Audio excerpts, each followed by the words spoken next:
Cool. So we have Mariya on the other line here on Zoom. So thank you, Mariya, and thank you for taking the time to give us your thoughts and feedback on the program. But yeah, feel free to just introduce yourself and explain a bit about who you are and what it is that you do.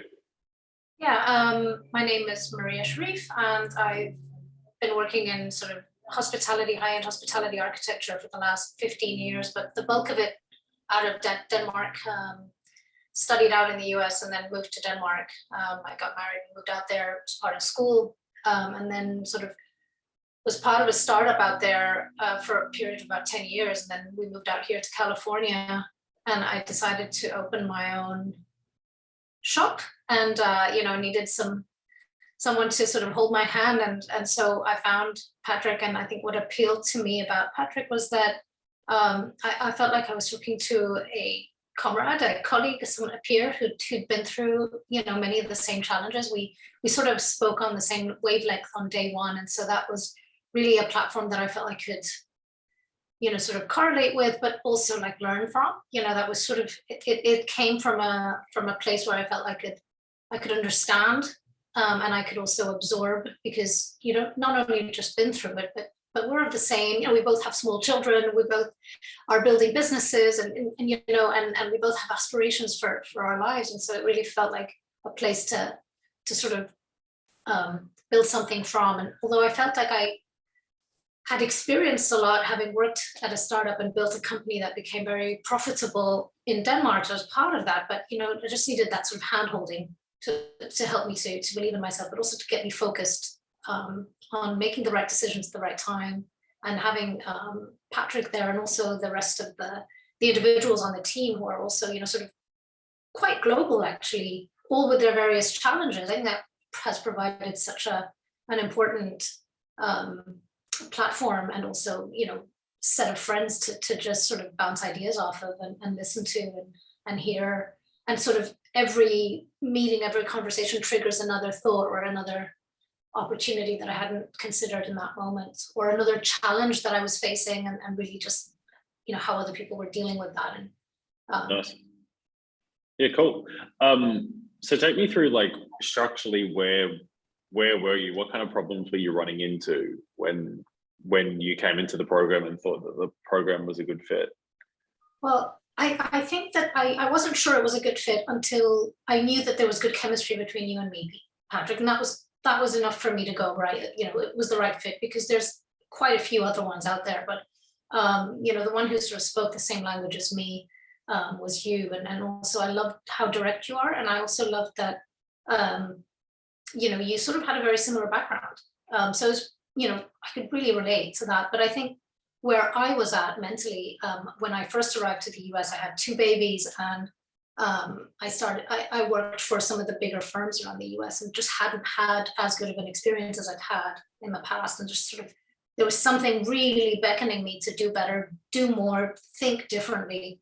And, I just didn't know how to sort of extract myself from the sort of negative thinking, I guess, or that sort of stuck feeling in my life. And so I think what happened in the first couple of months of starting the program, I think that was really transformative. And I take a minute now to pronounce it, because it was crucial that my mindset changed, that my focus changed on the sort of epic challenges that I thought I couldn't get over, to what I can do, and also who am I, what do I want, and how do I define happiness. Those were just instrumental in changing my perspective on what I was capable of versus what I wasn't capable of. And it was those books, and it was that exercise of, articulate your dream life. What does it look like? What does it sound like? What does it state? How does it, everything, not just your work life, but everything from, your daily living to, your sort of aspirational side of like vacations and life. Build that out first, and let that be your guiding light. And I think that was really instrumental to me, because it got me focused on, direction, and also like a certain level of like empowerment. And I think that was really key for me. And then sort of like, right, we're challenges, we review them, we go through them together, you know, I listen, it doesn't work or doesn't seem to work, I go back to the drawing board, we've refined, we finesse, we try it out again, and you know, with a little bit of encouragement and that sort of mentorship, you know, sort of starting to get there and starting to see those small breakthroughs, you know, starting to sort of really hear my voice in a way that is very articulate and pronounced, and refining that messaging, you know, again and again and again, you reinforcing that. What are you selling? What do you do differently? Who are you? What do you stand for? And I think that comes at such a magnanimous level. It goes way beyond the offer statement and way deeper into who are you and what difference do you make to the world. You know, and I think that was just sort of momentous to me, because it sort of said, little old me could be something more. I think that was really transformative for me. And I heard my voice in a much more calm and much more articulate way than I had heard my voice in a long time. And I think that was really important, you know, and has made such an impact. And, you know, like I wake up in the morning with such a purpose. And also, like, you know, this space, this work is my true joy, and it's my true, you know, it's what I was meant to do. And it's just, you know, it's really important to get there by doing that work, you know. Love it. So take me through, and you might have kind of covered these already, but like, what do you feel like have been the big aha moments, or the biggest aha moment that you've had since being in the program? Yeah, it was a mindset shift. It was a personality shift, you know, and it's just that it's not one and done, you know. I'm still refining that messaging. I'm still articulating that messaging to myself. I see snippets of it, you know, getting through to other people. And then I see where it didn't work. And then I have to tweak again and refine again, you know, as I sort of tell my story again and, you know, make another sales pitch and, you know, like all of those things. I'm in training still, you know. I think that's the exciting part. I don't think that it's sort of, you know, done. And I love that aspect of the program, is that it's not that I finished the program and then we close the book and we, you know, you shut me off. You know, you're still there to help me sort of, you know, open up the mechanics of the back and sort of, you know, tweak things and finesse it. And, you know, I have to say I'm really grateful for that, because what I paid in comparison to what you've done, I mean, I'm a little embarrassed of what I paid now. You know, because, all right. Well, I'll send you an invoice for a bit more. Yeah, exactly. Interest.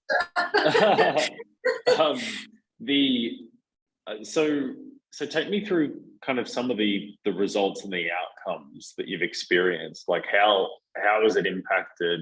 Like obviously you've covered the mindset standard point, but like, how's it impacted like what you've been charging? How's it impacted like revenue, and how many projects are on the go? If you could offer some insight there.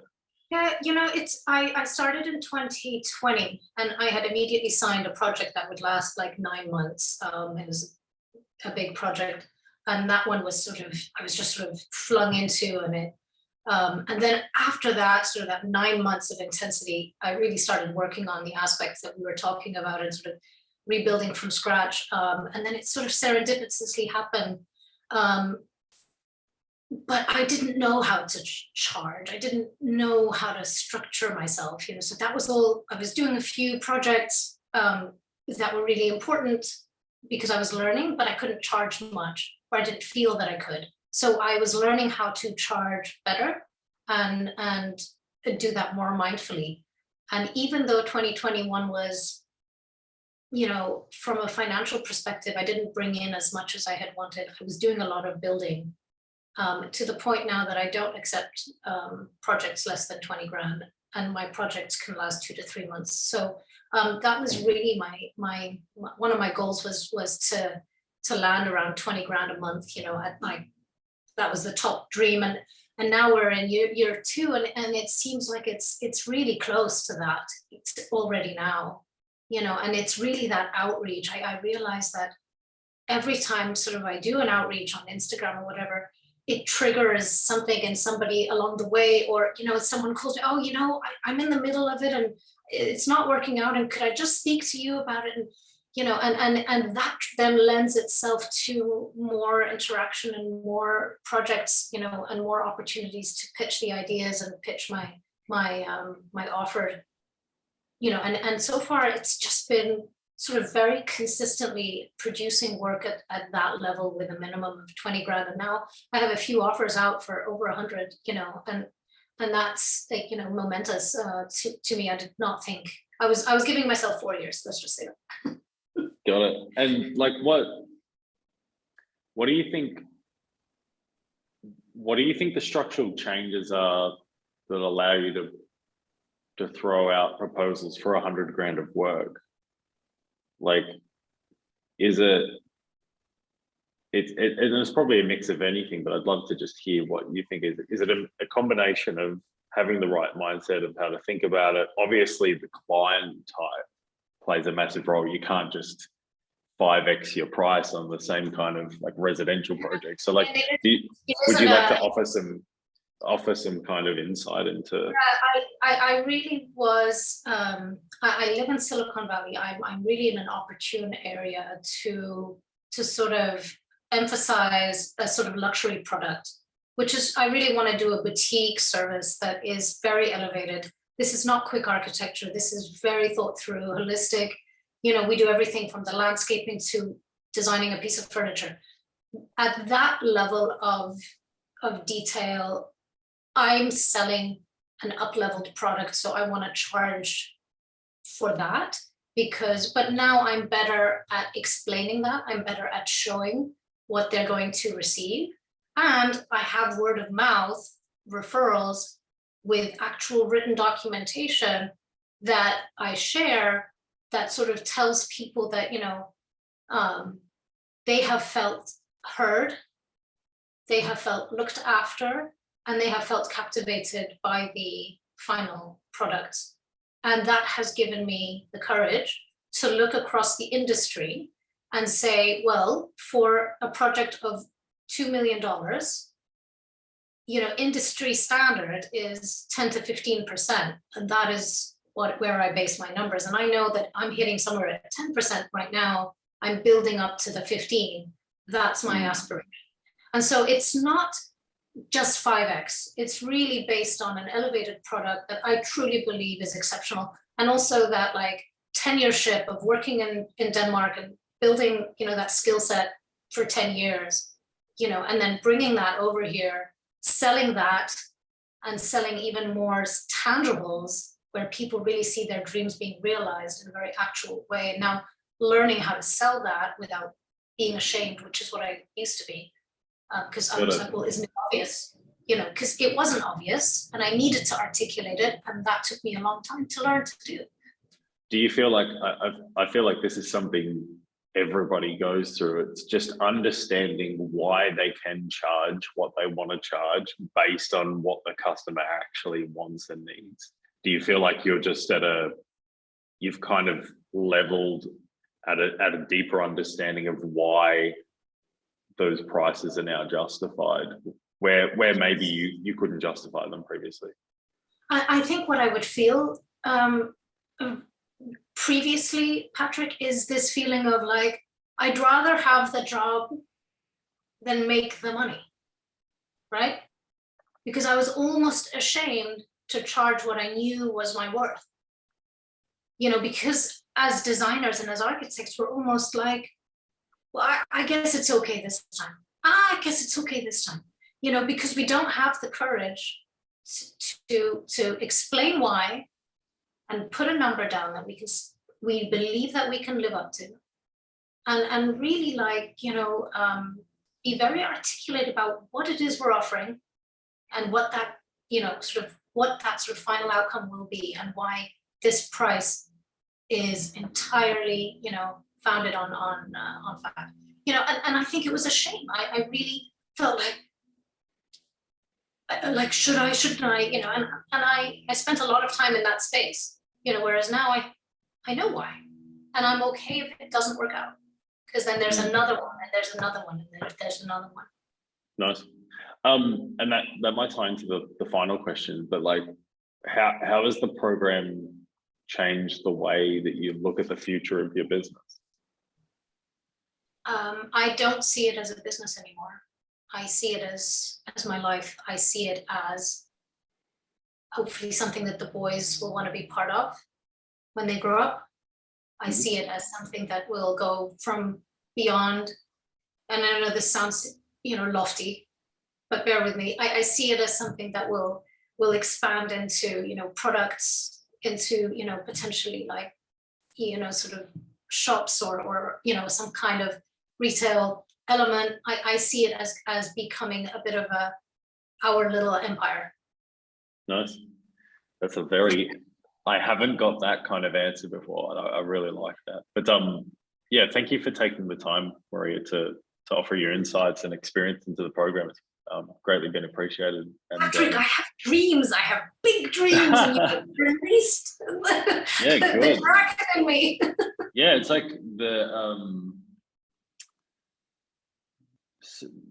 sometimes people just need a forum to be able to to explain ideas that most people deem crazy, and that's what we're trying to build, is really just an environment that normalizes extraordinary thinking. And being able to charge 100 grand or 500 grand for a project can only happen if you're seeing people do things similar. And everyday life's not like that. It's everyday life's it's way more linear, I suppose. So yeah, I get a lot of clients who say to me, but Joe Schmo next door is willing to take, whatever, 15. And I've sort of set them a proposal for 40. And that's a good challenge for me. Whereas before I used to feel this like, am I off? Now I'm like, here's why. Yeah. And that's a difference in my mindset, and that's important. And I'm not saying that I'm there yet, but it's important that I continue to work on that, as opposed to, trying to make myself smaller. I stick to how big I know I can be, but I refine my business know-how by, working with you, by listening again to the program, and making sure that I'm, keep tweaking that, really committing, and just not, going into that sort of negative thinking again. Yeah, nice, love it.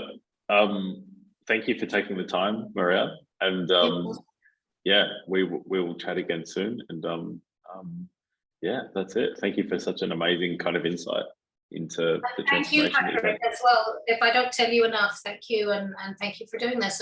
And you know what, you've meant a lot to me, and I'm very glad that we got the chance to meet.